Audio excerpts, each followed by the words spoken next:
안녕하세요. 건강톡톡. 오늘도 가영, 김가영입니다. 자, 오늘 주제는요. 알레르기 질환으로 고생하시는 분들이라면 귀가 쫑긋할 주제인데요. 바로 면역 치료입니다. 자, 알레르기 내과 이서영 교수님과 함께 면역 치료에 대한 이야기 나눠볼게요. 교수님 안녕하세요. 네, 안녕하세요. 서울대병원 알레르기내과 이서영입니다. 잠깐! 최신 의학 정보 놓치지 않으려면 구독하고 가영! 네, 교수님. 알레르기 질환을 치료하는 방법에는 여러 가지가 있을 텐데 그 중에서도 면역 치료법은 어떤 걸까요? 네, 말씀하신 것처럼 먼저 알레르기가 내가 뭐가 있다 알고 있으면 회피를 하게 될 거고요. 약물을 꼭 써야 되죠. 네. 근데 이 면역 치료는 약물로 치료한 그 알레르기를 다시 생기지 않게 재발을 막는 치료다. 너무 중요한 이렇게 치료네요. 보시면 되겠습니다. 네. 그래서 만약에 예를 들어서 꽃가루에 내가 알레르기가 심하다 하면은 그 성분을 아주 소량씩 조금 늘려가면서 내 면역세포들이 그것을 나쁜 것이 아니라 나쁘지 않은 것으로 인식하도록 그 면역 체계를 바꾸는 그런 치료입니다. 교수님 설명을 들으면서 이게 되네? 라는 생각이 들어요. 그러니까 이 내성을 키워서 치료를 할 수 있다는 거잖아요. 네, 맞습니다. 네. 근데 이제 또 알레르기 질환이 워낙 다양한데 그중 어떤 질환에 이 치료가 효과적일까요? 그렇죠. 그래서 모든 알레르기 질환이라고 해서 이 방법을 다 적용할 수 있는 것은 아니고요. 먼저 질환 측면에서 알레르기 비염과 결막염이 가장 치료 효과가 좋다고 알려져 있습니다. 그리고 천식에서도 써볼 수 있고요. 요새는 아토피 피부염에도 좀 난치성 아토피 피부염에 진먼지 진드기의 감작이 아주 세게 되어 있을 때도 네. 일부 치료 효과를 보는 분들이 있고요. 그리고 그 벌독 아나필락시스라고 해서 벌독에 쏘이면 아주 심한 중증 알레르기 반응인 아나필락시스가 생기는 분들이 있고, 그런 분들 중에 벌독에 노출이 계속 필요하신 분들께도 치료 효과가 잘 증명이 되어 있습니다. 그리고 그거는 이제 질환 측면이고요. 네. 두 번째로는 항원입니다. 항원이 이 세상의 모든 물질이 내가 다 알레르기 치료가, 면역 치료가 가능한 게 아니에요. 예를 들어서 뭐 나는 차가운 곳에 가면은 재채기를 한다 이런 분들이 계신데, 있어요. 네, 그런 차가운 곳에 대해서는 면역 치료가 불가능합니다. 그래서 특정 항원에 대해서 내가 감작이 되어 있는 경우만 면역 치료가 가능한데, 대표적으로 진먼지 진드기, 고양이 털, 강아지 털, 그리고 여러 가지 종류의 꽃가루, 이런 것들이 면역 치료가 가능한 항원입니다. 그렇군요.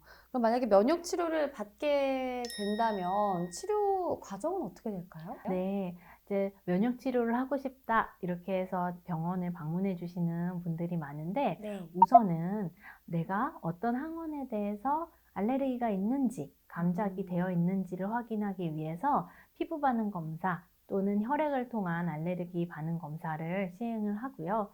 거기에서 양성 반응을 보이는 항원이 있고, 그리고 그게 내 알레르기 증상이랑 딱 맞아 떨어진다 하는 경우에는 이제 치료를 결정하고 다음으로 진행을 하게 됩니다. 근데 다 같은 면역 치료가 아니라 구체적인 방법에 따라서 또 종류가 나뉘는데 어떤 종류가 있나요? 네, 전체적으로 두 가지 방법이 있습니다. 지금 사용할 수 있는 게 두 가지가 있는데, 혀 밑에 떨어뜨리는 설하 면역 치료가 있고요. 그 다음에 우리 백신 맞듯이 피부 밑에다가 맞는 피하 면역 치료, 이렇게 두 가지가 있는데, 둘 다 한 3년에서 5년 정도 지속해야 되는 치료이고요.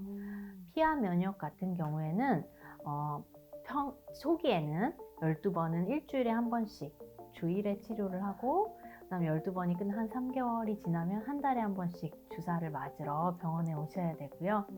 설화 면역의 경우에는 집에서 이제 하실 수가 있습니다. 사실 주사를 무서워하시는 분들이 있잖아요. 그런 경우에 설화 면역은 사실 힘들 게 전혀 없기 때문에 시행을 해도 되고, 피하 면역은 한 100년 이상 됐는데 설화 면역은 한 수십 년밖에 되지 않았기 때문에 사실은 근거로 봤을 때는 피하 면역이 훨씬 더 근거는 많지만 뭐 별로 열등하지 않다 이렇게 최근에 보고들이 많아서 네. 설화 면역을 해볼 수가 있는데, 단 진먼지 진드기에 한해서 설화 면역이 가능합니다. 좀 사실 스스로 잘 챙겨서 해야 되기 때문에 네네. 중간에 좀 네. 많이 좋아졌다 하면 중단하시는 경우가 많아서 의지가 약하다 하시는 분들은 중요하군요. 네, 설화 면역보다는 피하 면역을 하시는 게 조금 더 효과가 좋습니다. 네.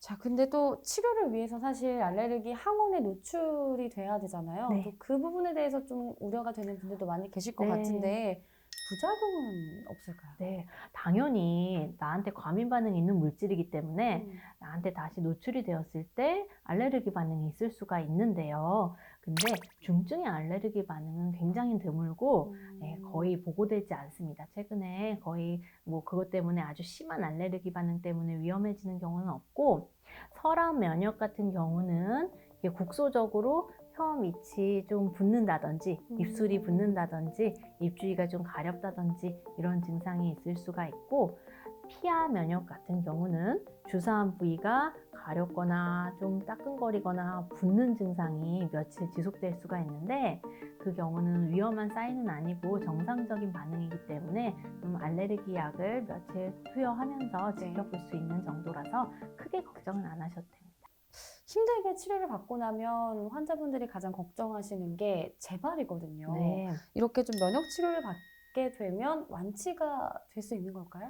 네, 이게 알레르기 질환을 뿌리 뽑는 거의 유일한 오. 치료라고 할 수 있을 정도로 그 효과에 대해서는 증명이 많이 되어 있는데, 개개인별로 내 증상과 이 알레르겐의 그 상관관계가 사실은 수치화돼서 치료를 시작하기 전에 100% 다 볼 수 있는 것이 아닙니다. 예를 들어서 나는 스킨 테스트에서 굉장히 진먼지 진드기에 세게 나왔지만 네. 사실은 일상생활에서 진먼지 진드기 말고 다른 요인, 아까 말씀드린 온도 차이라든지 미세먼지라든지 그런 영향 때문에 비염이 나빠지는 것들이 분명히 있을 수 있거든요. 네. 그래서 그런 부분까지는 잡을 수가 없는 거죠. 진먼지 진드기에 의한 증상 악화만 잡을 수가 있는 거죠. 그래서 일단 치료를 시작해보고 그 반응을 확인을 해서 치료 효과가 정말 좀 떨어진다 하는 경우는 꼭 3년에서 5년 지속하지는 않고 중간에 그만두는 경우도 있고요. 근데 치료 효과가 너무 좋다 할 네. 경우에는 5년을 채워서 최대한 치료를 하고, 그러면 그 치료가 끝난 이후에도 한 10년까지도 그 치료 효과가 유지된다, 이렇게 보고가 되어 있습니다. 네. 면역 치료는 누구나 받을 수 있는 걸까요? 그러니까 환자들 중에서 모든 환자가 효과를 볼 수 있는 걸지도 궁금하거든요. 너무 연세가 많으시거나 아니면 임신을 시작할 때 임신 중인 경우는 하지 않고 있고요. 그 이외의 경우에는 누구나 다 면역 치료를 하실 수가 있습니다. 네. 또 가장 근본적인 치료법으로 잘 알려져 있잖아요. 알레르기 질환을 치료하는 방법 중에서 가장 좋은 방법이다. 네, 이렇게 봐도 되는 걸까요? 네네네, 그렇죠. 근데 이게 염증이 있는 알레르기 염증 자체를 네. 면역 치료가 해결해 주지는 못합니다.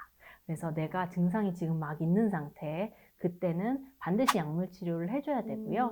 그 대신에 이것은 재발을 막는, 그러니까 뿌리 뽑을 수 있는, 다시 내가 그 특정 항원에 노출이 되었을 때 알레르기 반응이 생기는 것을 예방할 수 있는 치료이기 때문에 그런 측면에서는 굉장히 좋은 치료라고 할 수 있겠습니다. 네, 예방에 있어서는 가장 좋은 치료다. 네. 교수님 오늘 마지막 시간에도 좋은 말씀 나눠주셔서 감사합니다. 감사합니다.